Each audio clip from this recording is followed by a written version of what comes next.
Hello दोस्तों, मैं हूं अभिषेक और आप देख रहे हैं अभिषेक पोल्ट्री यूट्यूब चैनल। दोस्तों, हमारे एक पोल्ट्री सब्सक्राइबर भाई है जिनका नाम है शुभम कोचे। उन्होंने एक सवाल पूछा है, भाई एक साल में कितना बैच डालें, प्लीज वीडियो बनाओ। ठीक है दोस्तों, तो ये सुनने में आपको ये सवाल काफी ज्यादा कम इंपॉर्टेंस वाला या फिर बहुत ही ढीला ढाला सवाल लग रहा होगा, लेकिन जेन्युइनली अगर मैं आपको बताऊं, अगर आपको पोल्ट्री फार्मिंग की शुरुआत आने वाले कुछ दिनों में करनी है या फिर नया पोल्ट्री फार्मिंग आपने शुरू किया हो या फिर आप 2 से लेकर 3 सालों से पोल्ट्री फार्मिंग कर रहे हो, मतलब किसी भी तरीके से अगर आप पोल्ट्री फार्मिंग से जुड़े हुए हो या फिर पोल्ट्री फार्मिंग में आना चाहते हो ना, तो सच बताओ तो ये वीडियो आपके लिए काफ़ी ज़्यादा इंफॉर्मेटिव होने वाला है। क्योंकि आज के इस वीडियो में जो भी बातें मैं आपको बताने वाला हूँ, बहुत सारे पुराने फार्मर भी इस बातों को फॉलो नहीं करते।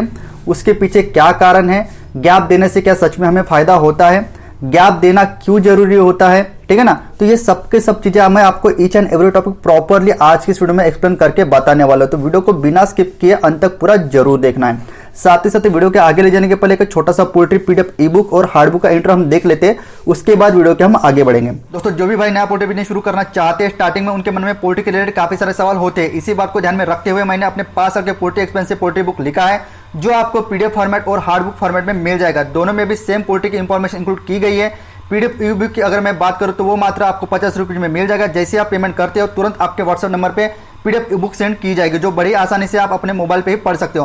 हार्ड कॉपी की अगर मैं बात करूं तो वो आपको मात्र 200 रुपये में मिल जाएगी। इसके लिए all over India delivery charges 50 रुपये लगेंगे। आपकी काफी ज्यादा डिमांड के कारण हमने पोल्ट्री हार्ड बुक की कैश ऑन डिलीवरी भी शुरू कर दी है। स्क्रीन पे आप जो नंबर देख रहे हो 9172611423, इसी नंबर पे आप गूगल पे या फिर फोन पे या फिर पेटीएम से पेमेंट कर सकते हो।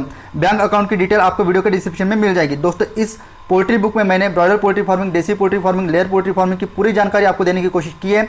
इस बुक में मैंने disease plus medicine plus biosecurity plus vaccine management, feed plus water management, space plus breeding plus temperature management, summer plus winter plus monsoon season management, broiler plus desi plus layer poultry shed cost, देसी मुर्गियों की breed, अंडे देने वाली मुर्गियों का management, broiler management, इसके अलावा और भी बहुत सारी बातों को कवर किया है। मैं गारंटी लेता हूं, अगर एक बार इस बुक को आप पढ़ लेते हो तो आपके broiler plus desi plus layer मुर्गी के रिलेटेड 90% सवालों के जवाब आपको मिल जाएंगे। अगर आपको भी ये पोल्ट्री पीडीएफ ई बुक या पोल्ट्री हार्ड बुक चाहिए तो बुक की प्राइस गूगल पे, फोन पे या फिर पेटीएम पे पेमेंट करके उसकी पेमेंट की स्क्रीनशॉट आपको 9172611423 इस व्हाट्सएप नंबर पे सेंड करना है। कृपया पोल्ट्री बुक के अलावा किसी अन्य कारण के लिए व्हाट्सएप पे मैसेज ना करें। साथ ही साथ ये मेरा पर्सनल नंबर होने के कारण इस नंबर पे डायरेक्ट कॉल अलाउड नहीं है। देखिए दोस्तों, सबसे पहले मैं आपको एक्सप्लेन ये करता हूँ कि हमें पोल्ट्री फार्मिंग करते समय गैप क्यों देना होता है। देखिए, आपने भी ये चीज एक्सपीरियंस की होगी। अगर आपने 5 से लेकर 6 बैच अभी तक के जो भी पोल्ट्री फार्मिंग शुरू करने के बाद अगर आपने पोल्ट्री शेड पर डाली होगी, तो स्टार्टिंग के जो भी हमारे 3 से लेकर 4 बैचेस होते हैं, उसमें जो भी डिसीजेस का जो रेशियो होता है वो काफी ज्यादा कम होता है, मतलब ना के बराबर होता है। लेकिन एक बात आपको एक्सपीरियंस आया होगा कि जैसे जैसे 4, 5, 6 बैचेस आप डालते हो, तो उसके बाद जो भी डिसीजेस आपके पोल्ट्री शेड पर आने का जो रेशियो होता है वो आपको बड़ा हुआ देखने को मिलेगा। अगर आपको ये बात नोटिस नहीं हुई है तो आप थोड़ा सा सोच कर देखिएगा, आपको ये बात खुद ब खुद महसूस होगी कि पहले के बैचेस के मुकाबले, मतलब फ्रेश जब नए नए आप पोल्ट्री फार्मिंग में उतरे थे, तब स्टार्टिंग में आपको कुछ बैचेस का या फिर 5-6 महीने तक के कुछ भी प्रकार का डिसीज आपके पोल्ट्री शेड पर नहीं आया था। अगर आया भी था तो आज के मुकाबले बहुत ही कम या फिर ना के बराबर आता था। ऐसा क्यों होता है? देखिए दोस्तों, जब भी हम नए नए पोल्ट्री फार्मिंग की शुरुआत करते हैं तो हमारी जगह और हमारा पोल्ट्री शेड पूरी तरह से नया होता है। इसी कारण वहां पर माइक्रोप्लाज्मा या फिर जो भी बैक्टीरिया होते हैं जो डिसीज फैलाते हैं वो वहां पर ना के बराबर होते हैं, वो वहां पर होते ही नहीं। इसीलिए स्टार्टिंग के दिनों में हमें डिसीजेस बहुत ही कम देखने को मिलते हैं। लेकिन पोल्ट्री का क्या होता है ना दोस्तों, एक बार जब आपने पोल्ट्री फार्मिंग शुरू कर दिया तो एक तरीके से हमें उस पोल्ट्री फार्मिंग करने का नशा सा चढ़ जाता है। एक बैच डाली, उसके बाद उसको बड़ा किया, उसको बेचा, उसके बाद नई बैच आई, उसको बड़ा किया, उसको बेच दिया। कभी प्रॉफिट आया थोड़े से, कभी दूसरे बैच में थोड़ा सा प्रॉफिट कम आया, लेकिन हमें कंटिन्यूसली उसकी धुन चढ़ी हुई होती है कि बाद एक के बाद एक, एक के बाद एक, एक के बाद एक हमें प्रॉफिट मिलना चाहिए करके हम एक के बाद एक चिक्स बुक करते हैं और उसके बाद चिक्स लाते हैं, उसको बड़ा करते हैं, मेहनत लेते हैं और प्रॉफिट कमाते हैं। लेकिन यहाँ पर हम भूल जाते हैं कि भैया किसी भी चीज की एक लिमिट होती है, किसी भी चीज की एक वैलिडिटी होती है, किसी भी चीज को एक लिमिटेशन होता है। उस चीज को क्रॉस करने के बाद हमें नुकसान होता है। अगर गाड़ी को कंटिन्यूसली अगर आप 24 घंटा 25 घंटा कंटिन्यू चलाओगे तो उसके इंजन पे काफी ज्यादा प्रेशर आएगा और प्रेशर आने की वजह से जो भी इंजन की लाइफ होगी या फिर इंजन आपका डैमेज हो जाएगा। यही बात पोल्ट्री शेड पर लागू होती है, पोल्ट्री फार्मिंग करने पर लागू होती है। अगर आप पोल्ट्री फार्मिंग करते समय कुछ दिनों का गैप अगर नहीं दोगे तो जो भी पुराने बैच में जो भी इन्फेक्शन था वो अगले बैच में कैरी फॉरवर्ड हो जाएगा। और यही बात आपको जो भी 5-6 बैचेस के बाद आपको ये चीज महसूस करने को मिलेगी कि जो भी पुराने बैच का जो भी इन्फेक्शन है वो नए बैच में कैरी फॉरवर्ड हो जाता है। क्यों कैरी फॉरवर्ड हो जाता है? क्योंकि हम पहले बैच से लेकर दूसरी बैच जो आने वाले उसके बीच में बहुत ही कम दिनों का टाइम लेते हैं।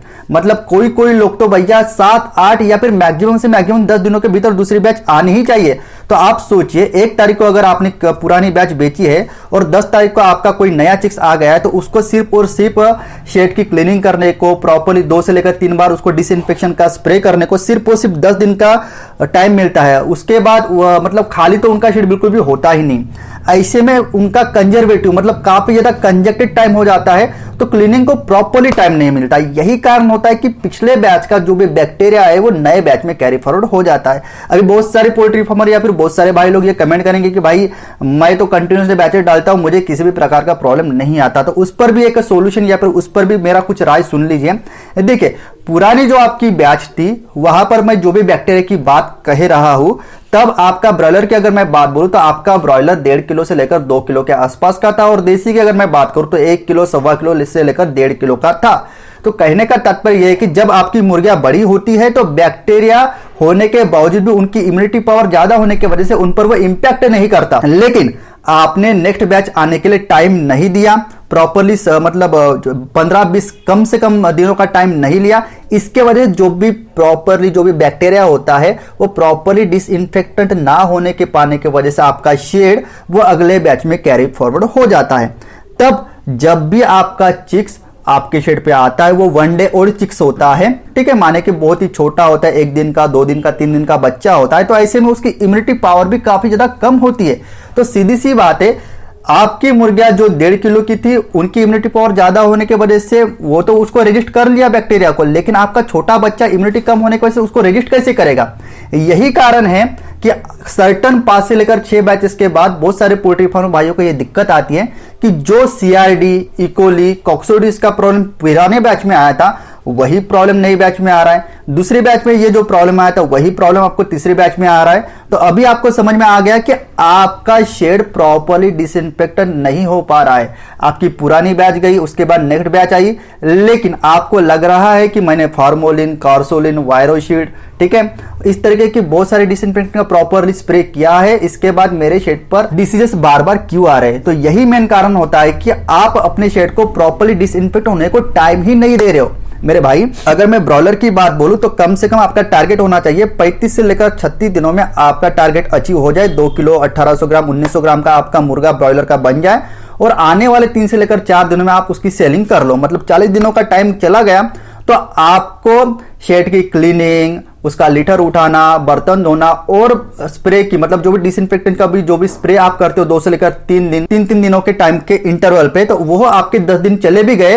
तो इस तरीके के जो भी डिसइंफेक्टेंट का जो भी स्प्रे होता है वो करने के बावजूद भी आपको 10 दिन मिलना चाहिए। मतलब पुरानी बैच आपकी निकलने के बाद नई बैच आने के लिए कम से कम आपको 20 दिन का टाइम लेना चाहिए, तब जाकर आपकी प्रॉपरली शेड की या फिर प्रॉपरली पुरानी शेड की या फिर पुराने बैच के शेड की डिसइंफेक्शन प्रॉपरली हो पाएगा। ठीक है, इस तरीके से अगर आप ख्याल करोगे तो तभी जाकर आपके नेक्स्ट बैच में किसी भी प्रकार का डिसीज आने का जो भी रेशियो है वो आपको कम देखने को मिलेगा। कहने का तात्पर्य यह है कि देखो भाई, साल में 12 महीने होते हैं तो आपको 2 महीने की एक बैच लेके चलनी अगर आप ब्रॉयलर की करते हो, ठीक है। इस हिसाब से आपको सिर्फ और सिर्फ 10 महीने में 5 ही बैचेस निकालनी है ब्रॉयलर की, और कंप्लीटली 2 महीने का आपको गैप देना है। उसके बाद जो भी हमारे पोल्ट्री भाई मीट पर्पज के लिए देसी की फार्मिंग करते हैं, डीपी क्रॉस, डबल एफजी, चाहे कुछ भी कौन सी भी ब्रीड क्यों ना हो, और कभी कभार उनको 70 दिन लगते, कभी 80 दिन लगते, कभी 90, कभी 100 दिन लगते, तो आपको 10 महीने में सिर्फ 3 बैचेस निकालनी है 3 महीने के हिसाब से एप्रोक्स, और जो भी 2 महीने बचे हुए वो पूरी तरह से आपको खाली आपका शेड रखना है। वहां पर एक भी मुर्गी आपको नहीं रखना है। बिना रेस्ट दिए कंटिन्यूसली पोल्ट्री फार्मिंग करते जाओगे तो जो भी आपका ये शेड का जो भी डिसइंफेक्शन रहेगा वो प्रॉपरली नहीं हो पाएगा, और अगले बैच में जो भी बैक्टीरिया रहेगा वो कैरी फॉरवर्ड हो जाएंगे। तो मैंने जो भी बातें आपको इंपॉर्टेंट थी वो पूरी तरीके से बता दी कि भाइयों को मिनिमम साल में 2 महीने का गैप देना है।